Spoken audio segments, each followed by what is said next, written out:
President Trump is not just making us safer, he's also making us richer. We're raking in billions of dollars from the tariffs, and now Trump has signed a deal giving the U.S. a 10% stake in the tech company Intel.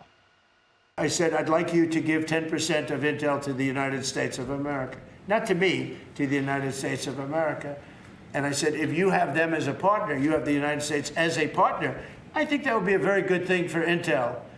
And he thought about it, a little bit different, and he said, I like that idea very much. We have a deal. And I just made $10 billion or $11 billion for the United States of America. But I hope I'm going to have many more cases like it. The president's gotten an unlikely supporter of the deal, Vermont Senator Bernie Sanders, because he says if microchip companies make a profit from the generous grants they receive from the federal government, the taxpayers of America have a right to a reasonable return on that investment. Here with me exclusively, U.S. Commerce Secretary Howard Lutnick. Mr. Secretary, I know you've already shared the details of how you kind of hatched this idea. However, the president also says he wants to get as much as he can and that he wants many more cases like Intel. So tonight, tell me what companies y'all might be looking at. Well, think about this. I'll give you an example. We give hundreds of millions to each university, tens of billions, up to $200 billion a year. They take that money and they do research and they get patents. And you know who keeps them? The scientist and the university. And we who pay all the money, the American taxpayers, we get nothing. This has got to change. We gave Intel, the Biden administration gave Intel $11 billion in exchange for nothing. So Donald Trump comes in and says, whoa, why don't you give us $11 billion of your equity? At least America gets the benefit of the bargain. I mean, doesn't that make sense? Well, isn't it also the case that if we don't have an independent supply of chips, microchips into the United States, I mean, it's really an open question of whether, Mr. Secretary, we can remain a free and independent country. Because right now, we don't have all the cards, because it's not necessarily the case that we have everything we need, from rare earths to, and we'll get into the other issues, rare earths to shipbuilding to, of course, chips. And this cuts to the heart of that deficit, does it not?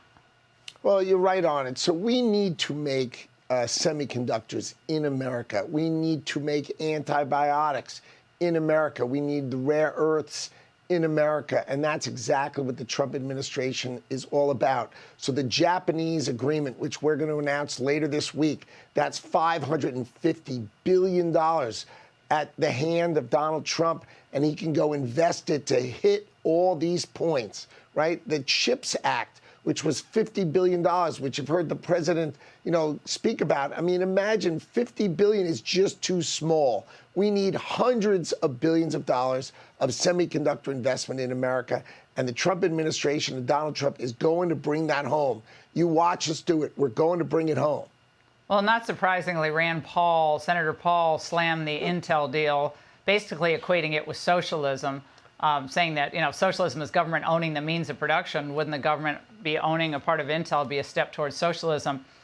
Your response to that tonight? I think he's got it backward. When the Biden administration, God forbid when the Biden administration gave Intel $11 billion, an American company, I mean, I don't even know what that is. I think that's beyond socialism, right? But to say, okay, the Biden administration gave you $11 billion, come on.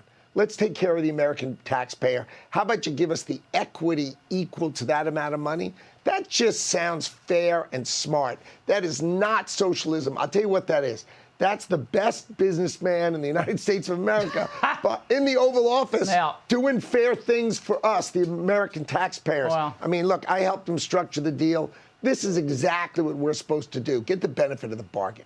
An issue, Mr. Secretary, for I think the base of the Republican Party, certainly for the Ingraham Angle for many, many years, conservatives, is this idea of foreign students coming to the United States and taking spots that would normally be, obviously open to American students. The president addressed this issue as part of the Chinese trade deal, which might be in the offing. Watch.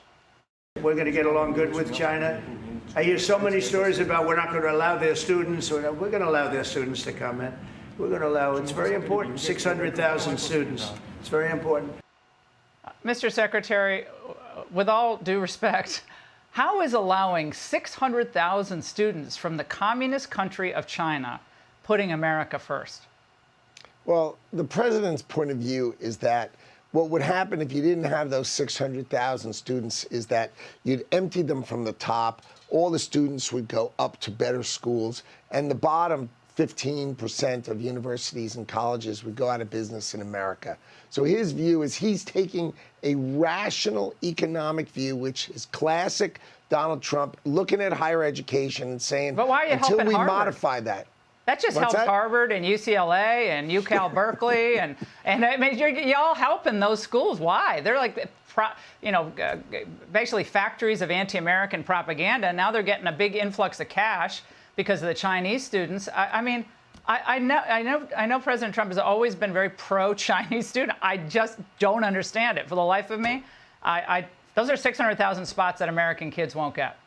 Well, I'll tell you what I'm involved in. I'm involved in changing the H-1B program, right? We're going to change that program because that's terrible, right? We're going to change the green card. You know, we give green cards. The average American makes $75,000 a year, and the average green card recipient, $66,000. So we're taking the bottom quartile. Right. Like, why are we doing that? That's why Donald Trump is going to change it. That's the gold card that's coming. And that's we're going to start picking the best people to come into this country. It's time for that to change.